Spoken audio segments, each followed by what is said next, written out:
Son todos muy, pero muy bendecidos en Cristo Jesús. Reciban 1.000.000 de bendiciones de parte de nuestro Dios en este día maravilloso en el que el Señor nos permite una vez más congregarnos virtualmente con la iglesia online Ciudad Bendición. Qué bueno que puedes encontrarnos tanto en Facebook como en YouTube, Ciudad Bendición CR. Y bien, estamos agradecidos con nuestro Padre Celestial, ya que al fin los libros llegaron. El Señor pues me ha permitido escribir un libro y creemos que es el primer libro de muchos que están aquí en mi corazón y que vamos a ir escribiendo año a año y poniendo estos libros a la disposición del pueblo de Dios, de todo el pueblo hispanoparlante. Que este libro pueda llegar a las manos de pastores, evangelistas, maestros, diáconos, salmistas, gente de las artes, intercesores, guerreros de oración, discípulos. Y sepa que es un libro hermoso que el Señor me dio, que se titula Las Sagradas Escrituras a la luz del día, basado en el Evangelio según San Juan. Así que las Sagradas Escrituras a la luz del día va a ser como una serie de libros, porque el próximo se va a titular Las Sagradas Escrituras a la luz del día, profeta Isaías, y va a ser basado en el libro del profeta Isaías.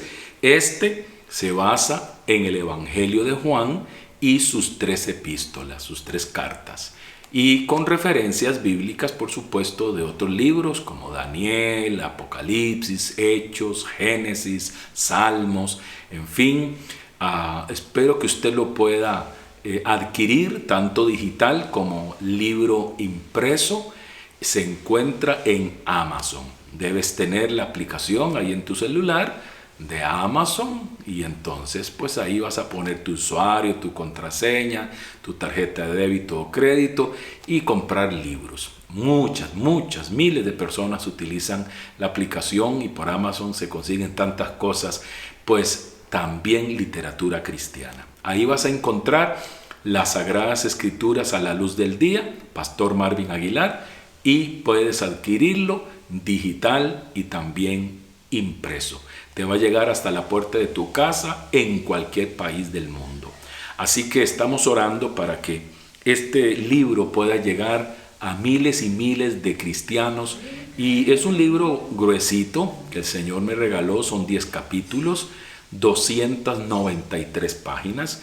Y es un libro manual, un libro en el que tú puedes también enseñar todo el Evangelio de Juan en esos 10 capítulos.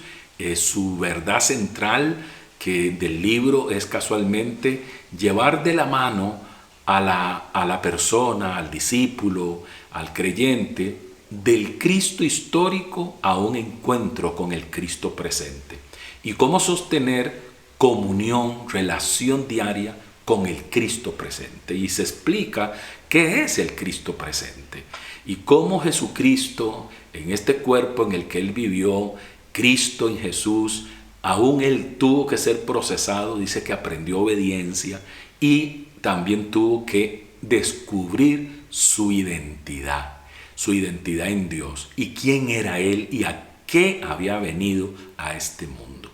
Es un libro que es toda una aventura bíblica maravillosa que te va a abrir la mente y el corazón y te va a dar una luz fresca sobre el Cristo presente. Hay miles de cristianos hoy en una relación con el Cristo histórico y no con el Cristo presente.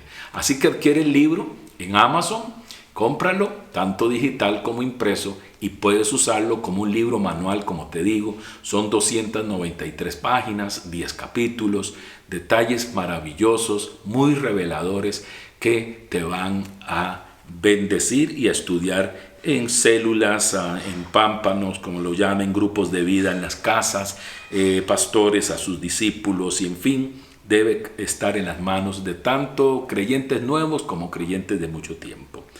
Aquí tenemos referencias en el libro.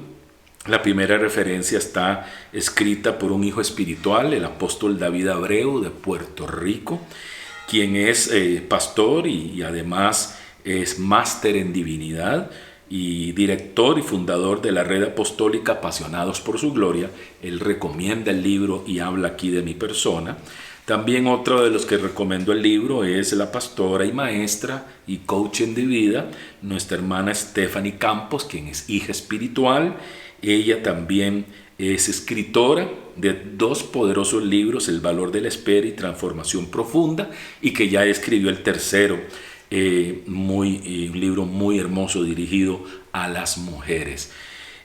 No soy perfecta, soy amada, algo así. Sí.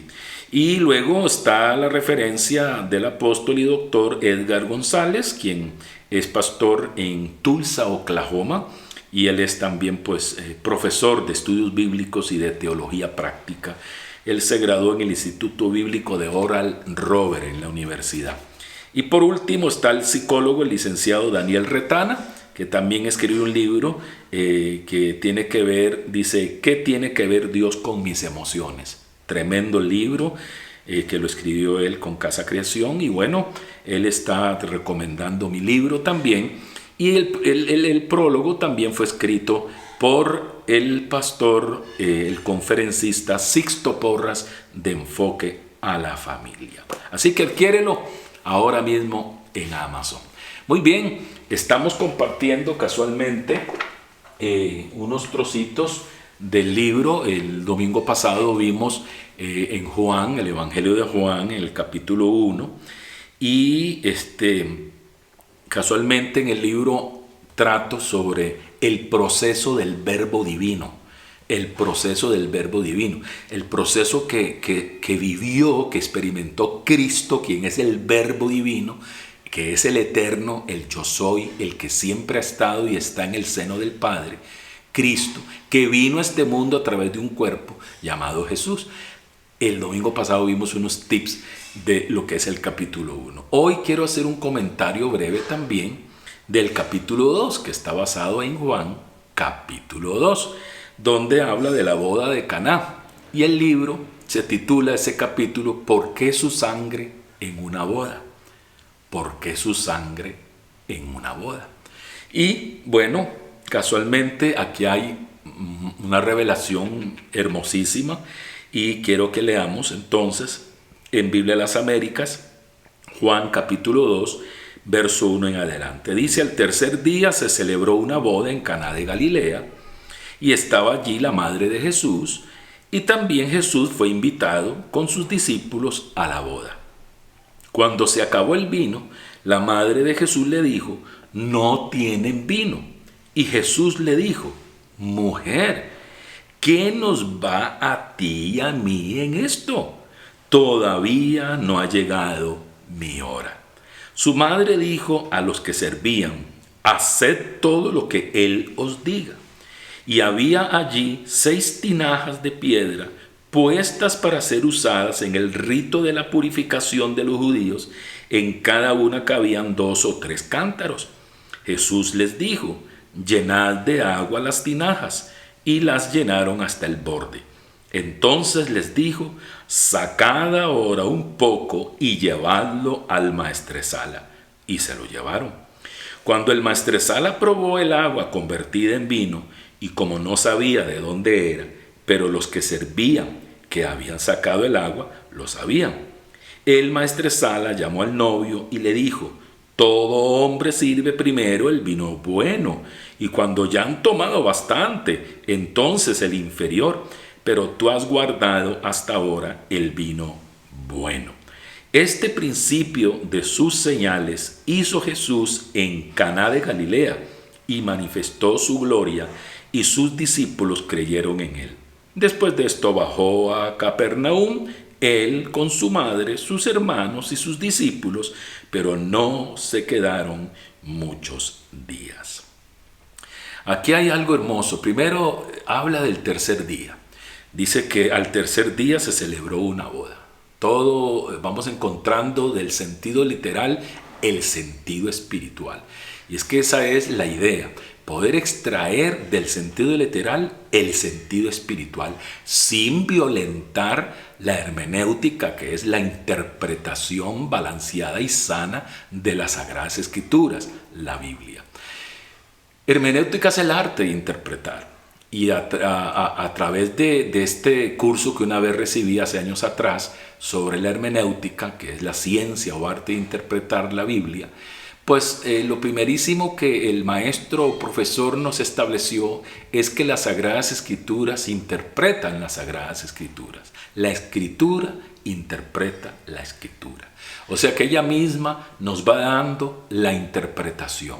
Da historias, habla de testimonios, de milagros, de parábolas, de liberaciones, de enseñanzas de Jesús, de los apóstoles o del Antiguo Testamento, de los profetas, pero ella misma va dando su interpretación. Cuando usted incluso estudia Apocalipsis, dentro del mismo Apocalipsis usted va viendo cómo que los candelabros representan las iglesias, que los ángeles habla del mensajero o pastor de las iglesias, en fin, que las 7 lámparas representan las 7 iglesias de Asia Menor a las cuales Dios les envió un mensaje. Jesucristo le envía una carta y va dando toda una serie que si el dragón representa a Satanás, en fin, así todo lo que está escrito, como les comentaba en el libro que acaba de salir y que lo puedes encontrar en Amazon, pues ahí el esfuerzo es ir por la oración y la iluminación del Espíritu Santo, ir encontrando ese sentido espiritual en el sentido literal y extraer un mensaje en el que no estamos, ¿verdad?, torciendo en realidad lo que Dios quiere decirnos. Y vemos que el número 3 en la Biblia es el número de Dios, porque Dios es triuno, Padre, Hijo y Espíritu Santo. Y está evidenciado ese número 3 en tantas cosas. Por ejemplo, cuando Pablo en el Espíritu fue arrebatado a las moradas eternas, dice que fue llevado al tercer cielo. Eso quiere decir que hay un primer cielo, que es el cielo atmosférico, un segundo cielo, que es el espacio sideral, y el tercer cielo, que es el universo de Dios, la dimensión celestial, donde un día estaremos con el Señor eternamente y para siempre, y en un cielo nuevo y una tierra nueva. Ahora, el 3 lo vemos en la creación. Cuando Dios nos creó, dice, a su imagen y semejanza, y nos creó como espíritu, alma y cuerpo. Somos espíritu, tenemos un alma y vivimos dentro de un cuerpo. Cuando le ordena a Noé construir el arca, porque venía el diluvio, el juicio de Dios sobre el mundo, entonces el arca tenía 3 pisos. En el primer piso iban los animales, en el segundo piso las legumbres, y en el tercer piso, con una ventana en el techo mirando al cielo, entonces ahí estaba Noé con su familia, que fueron 8 los que se salvaron. 3 pisos, 3 áreas del arca. Y lo mismo cuando Dios mismo se manifiesta a nosotros, desde el principio en Génesis dice que Elohim en el principio creó los cielos y la tierra. Y Elohim en hebreo, que se traduce en español Dios, la traducción correcta es dioses. No porque sean muchos dioses, sino que Elohim, que se traduce dioses, está denotando la pluralidad de Dios. Elohim significa dioses, hablando de la pluralidad, pues Dios es Padre, Hijo y Espíritu Santo en un solo Dios verdadero. El mismo término Adonai en hebreo es plural. Adonai habla de la pluralidad de Dios, pero cuando dices Adón está hablando en singular. Así que a Jesucristo él le puede decir mi Adón, Cristo Jesús, o mi Adón, Yahweh, Dios el Padre, o mi Adón, el Espíritu de Cristo. Adón es singular, pero Adonai es plural, porque en Dios hay pluralidad, Padre, Hijo y Espíritu Santo. Y Jesucristo estaba mencionando en los días de su ministerio, y lo ves en los evangelios sinópticos, Mateo, Marcos y Lucas, donde él le menciona por 4 veces que él va a morir, que va a ser entregado a manos de pecadores, que va a ser crucificado, que va a ser sepultado, pero que al tercer día resucitará de entre los muertos. Entonces habla de un tercer día. Por allá en Israel hay una profecía, también en uno de los libros de los profetas menores, donde dice que después de 2 días el Señor nos resucitará, y también dice que un día son 1000 años y 1000 años un día, para el Señor. Entonces, por eso es que creemos que ya estamos viviendo extras, que estamos llegando ya al final del cumplimiento de toda la profecía para el regreso de nuestro Señor Jesucristo, porque después de 2 días, y después de 2 días ya se cierra el ciclo de la generación que vio a Israel florecer como la higuera en el 48, casualmente se cierra según el Salmo 90:10, que dice que la edad de los hombres debe ser 70 y los más robustos 80, ese ciclo se cierra en el 2028. O sea que bien Cristo puede venir en el 2028, pero se pueden sumar los 3 años perdidos de su nacimiento, que se puede extender al 2031. O sea que Cristo está por venir. No ponemos fecha, nosotros no hablamos de eso, pero sí podemos entender que estamos ya en el siglo de su regreso y que el tiempo es muy corto y que Cristo está a las puertas. Pues nos habla del 3 una y otra vez. Y aquí habla que al tercer día, y casualmente en una boda. Entonces Jesús llegó el tercer día. Y ya el vino se había terminado. Y como que María tenía mucha responsabilidad en esa boda porque ella está preocupada porque el vino se acabó. Recuerden que las bodas de los judíos o de los israelitas, porque judíos son de la tribu de Judá, pero todos los 12 tribus, ellos tenían una costumbre y era que las bodas, la fiesta duraba 8 días. Imagínense qué cosa, ¿verdad? Qué gasto. Pero 8 días. Nosotros es un rato la boda y se celebra, la gente come y los novios se van para luna de miel. Pero en Israel, 8 días de fiesta celebrando con alegría esa pareja que ha unido sus vidas en santo matrimonio. Pues 8 días y el tercer día el vino se acaba. Pero Jesús llega al tercer día y es así como el Señor también muere en la cruz, es sepultado, pero al tercer día resucita. Mucho se ha dicho dentro de una tradición católico-romana y evangélica que Cristo murió un Viernes Santo y no es así. Jesucristo murió un miércoles en esa semana de la Pasión que hoy se llama Semana Mayor o Semana Santa. No murió viernes, porque si no hubiese estado muerto si acaso un día y unas cuantas horas. Y el Señor dijo que estaría sepultado, muerto, 3 días y 3 noches, igual que Jonás estuvo en el vientre del gran pez.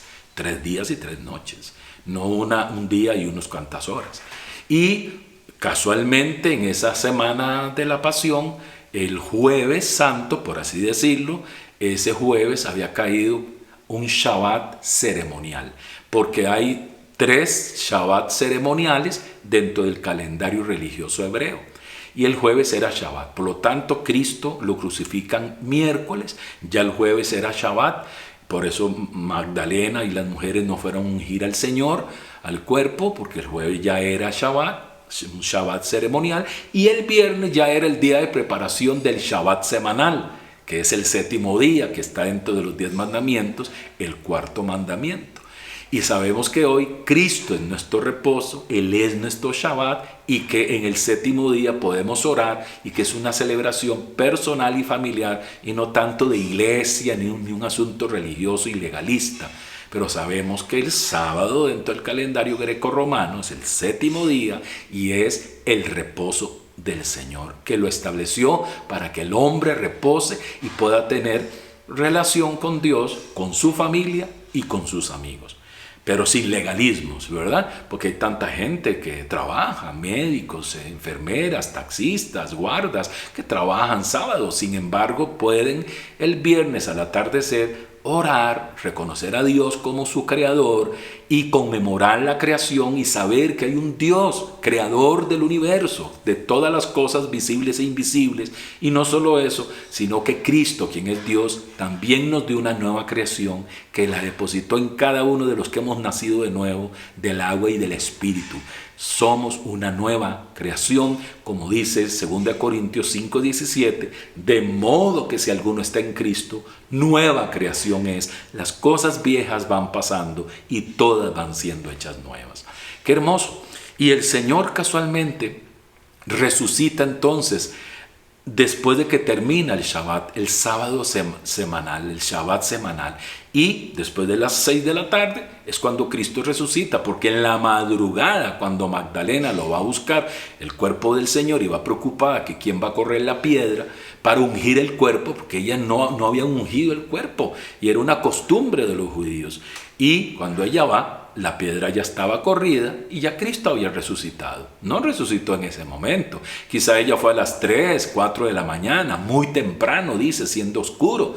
Pero ya el Señor había resucitado. Los ángeles se lo anuncian, Cristo mismo luego le aparece, pero con un cuerpo espiritual. Ya no con un cuerpo en carne judía, ya no era Jesús el Nazareno, el maestro de Galilea, sino Jesucristo el Todopoderoso, nuestro sumo sacerdote para siempre, con el cual hoy nos relacionamos, tenemos comunión con el resucitado, ¿sí? Con el que hoy vive y reina para siempre. Y es entonces que Él está ahí en ese tercer día, representando su gloriosa resurrección. Pero para que un día se diera la resurrección, es que también iba a morir. O sea que para un día ser coronado rey de reyes con corona de oro, primero, antes, tenía que ser coronado con corona de espinas. O sea que tenía que morir sacrificialmente en una cruz, tal y como Él lo venía compartiendo a sus discípulos ya por 4 veces, pero que al tercer día resucitaría. Cuando se acaba el vino, María, preocupada, va y le dice a su hijo: Señor, se acabó el vino. ¿Y qué a mí y a ti, mujer? ¿Qué a nosotros? ¿Verdad? Jesús no le está faltando el respeto, pero está hablando de una manera muy de confianza con su madre, diciendo: pero madre, ¿qué nos importa a nosotros? Si ellos no calcularon bien, son 8 días de fiesta y el tercer día se lo beben todo. Pero mi hora aún no ha llegado. Cuando el Señor escucha las palabras de María, su madre: hijo, el vino se terminó. Cuando Él escucha la palabra vino, Él dice: mi hora aún no ha llegado. ¿De cuál hora está hablando? No está hablando solamente de la hora del inicio de su ministerio, que se va a caracterizar por un ministerio de milagros creativos, de milagros extraordinarios, de sanaciones, de liberaciones, que va a levantar paralíticos, a resucitar muertos, limpiar leprosos, abrir los ojos de los ciegos, los oídos de los sordos, desatar la lengua de los mudos. No solo Él está pensando en su ministerio, aún mi hora no ha llegado. Mi hora es casualmente cuando el Señor está orando en Getsemaní diciendo: la hora ha llegado. Y en Juan 17, la oración cumbre, la oración sacerdotal: Señor, Padre, glorifícame al lado tuyo con aquella gloria que tuve desde el principio contigo. La hora ha llegado, glorifícate. Entonces la hora era que se acercaba el momento de la crucifixión, donde en esa cruz llevaría sobre su cuerpo nuestros pecados, enfermedades y dolencias, y que por su llaga nos daría sanidad. Entonces, cuando Él escucha el vino se terminó, le dice a su madre: mi hora no ha llegado. Aún no ha llegado esa hora en la cruz donde diré: consumado es. En tus manos, Padre, encomiendo mi espíritu. Él está pensando en la sangre que Él va a derramar. Ya en ese momento Jesús había ido a ayunar 40 días al desierto, ya estaba bautizado en las aguas, ya había escuchado la voz del Padre: este es mi Hijo amado, en el cual tengo complacencia. Ya Él, desde su niñez, adolescencia y juventud, y ahora ya a los 30 años de edad, está listo. Ya Él encontró su identidad, ya Él descubrió quién es, porque al principio Jesús simplemente fue un niño normal y corriente, como cualquier niño. La Biblia no nos habla de que hacía pajaritos de barro y soplaba y comenzaban a volar. Eso son leyendas, historietas, pero los evangelios no narran estas cosas. Entonces, Jesús no hizo milagros antes de los 30, antes de iniciar su ministerio. Tenía que ser bautizado, y bautizado por un sacerdote. Y el profeta Juan el Bautista venía de la línea sacerdotal. Su padre era Zacarías el sacerdote. Así que Juan era sacerdote y profeta que iba a preparar el camino del Señor. Y tenía que imponerle las manos en esas aguas donde iba a ser bautizado, sumergido, porque el sacerdote ponía manos sobre el macho cabrío o el cordero para transferir los pecados de la nación a ese animalito. Y cuando Juan impone manos, estando Jesús de rodillas en el río Jordán, listo a ser bautizado, que significa bautismo, sumersión o ser sumergido, entonces impone manos. Los pecados de Israel y del mundo entero fueron puestos sobre el Señor en su bautismo. Y cuando Él es bautizado, Él está muriendo para resucitar. Claro, en Cristo no había pecado, nunca pecó, fue tentado en todo, pero ahí cargó con nuestros pecados y aún con nuestras enfermedades. Y ya en la cruz, Él ejecuta lo que Él había recibido en el Jordán. Y allí entonces llevó nuestros pecados y enfermedades y quitó el pecado que nos condenaba, que era el pecado de Adán, que había sido imputado a toda la raza humana, lo que algunos llaman pecado original. ¡Qué obra maravillosa! Aún la hora no ha llegado. Él vino. ¿Por qué su sangre en una boda? Él está pensando, en la mente del Maestro está el ministerio, pero sobre todo la cruz. Y tuvo y vivió con una pasión por la cruz. Nadie en este mundo, en toda la historia de la humanidad, ha vivido con tal pasión por su muerte, con tal pasión por cumplir la meta, por cumplir la misión por el cual Dios le envió, la cruz. Y él sabía que tenía que ser su sangre derramada, representada en el vino, que más tarde, en la última Pascua que celebra con los discípulos, toma el elemento del vino y el elemento del pan sin levadura y saca los otros elementos y les dice: esta es la cena del Señor que va a ser instituida a partir de este momento, la van a celebrar en memoria de lo que yo hice hasta que yo regrese otra vez. Porque no os tomaré este vino, sino seré un vino nuevo en el reino de los cielos con vosotros. Y qué hermoso.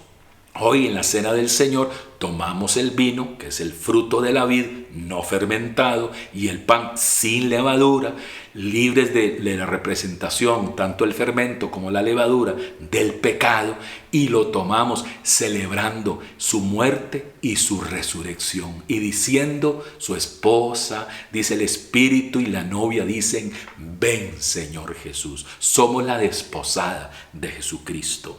Así que dice: mi hora no ha llegado. Él está en su mente enfocado en esa cruz, porque sin derramamiento de sangre no hay remisión de pecados. Y el diablo lo quiso matar, lo tomaron los religiosos y lo iban a apedrear. Otro día lo tomaron y lo sacaron de la sinagoga y lo iban a tirar a un guindo, un precipicio. El diablo quiso matarlo porque decía: esto que él menciona de la cruz y la resurrección me suena raro. Mejor lo mato aquí. La última batalla terrible, titánica, fue en Getsemaní. Y casi se muere. El Señor estuvo dispuesto y dijo: pasa, Padre, esta copa, pásala de mí. Pero bueno, no se haga mi voluntad sino la tuya. Si tengo que morir aquí, muero aquí. Pero Jesús no podía morir ahí de un ataque, de un infarto, de un ataque masivo al corazón, de un derrame cerebral. Jesús estaba sufriendo y dijo a los discípulos: mi alma está triste hasta la muerte. Pero ellos no oraron por el Maestro, ellos se durmieron. Y oró 3 tiempos de 1 hora hasta que el Padre envió un ángel para fortalecer al Señor. Y lo fortaleció. Inició la semana de la pasión y murió en esa cruz. Pero derramó su sangre, el vino de su sangre, para darnos redención y perdón de pecados, salvación y vida eterna. ¿Tienes tú vida eterna?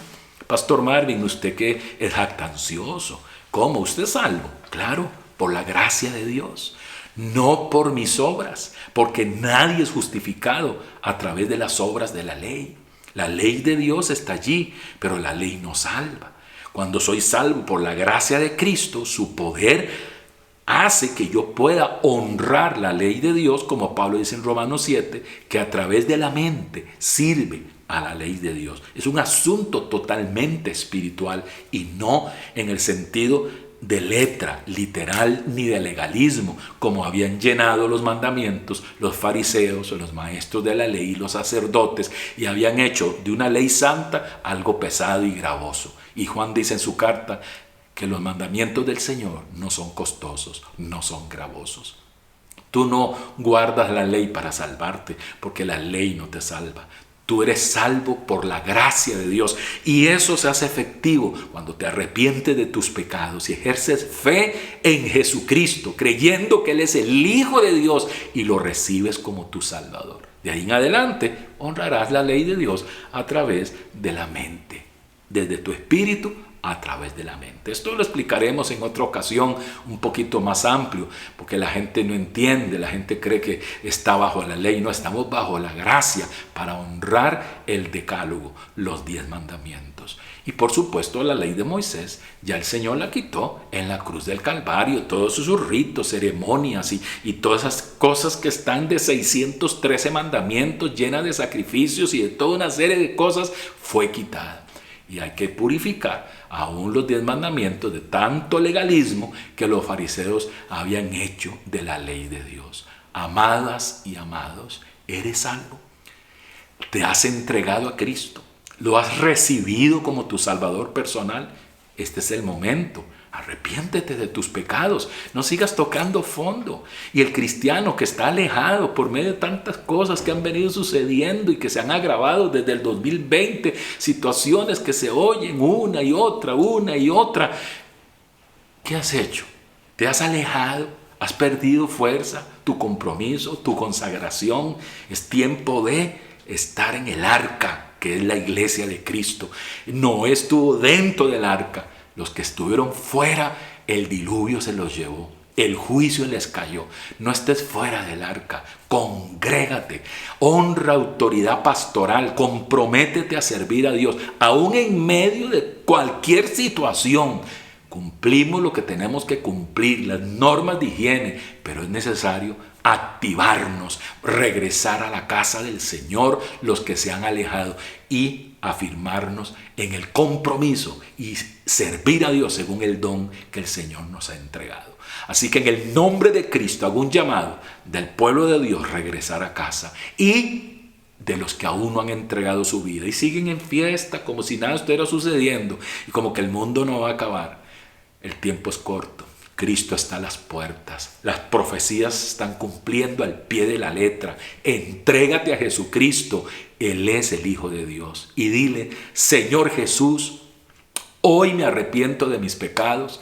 Te ruego que me laves con tu sangre. Rompe las cadenas que me han tenido atado y dame una vida nueva. Señor Jesús, dame esa nueva creación dentro de mí y lléname ahora de tu Espíritu Santo. Recibo a Jesucristo como mi único y suficiente Salvador. Diga: yo creo que Jesús es el Hijo de Dios, que murió, que fue sepultado y que al tercer día resucitó. Hoy Jesucristo, ya no en un cuerpo de carne en debilidad, sino glorioso, todopoderoso, mi sumo sacerdote para siempre, sentado a la diestra de la majestad en las alturas. Diga: Jesucristo, toma mi vida, gobierna mi vida a partir de hoy, desde hoy y para siempre.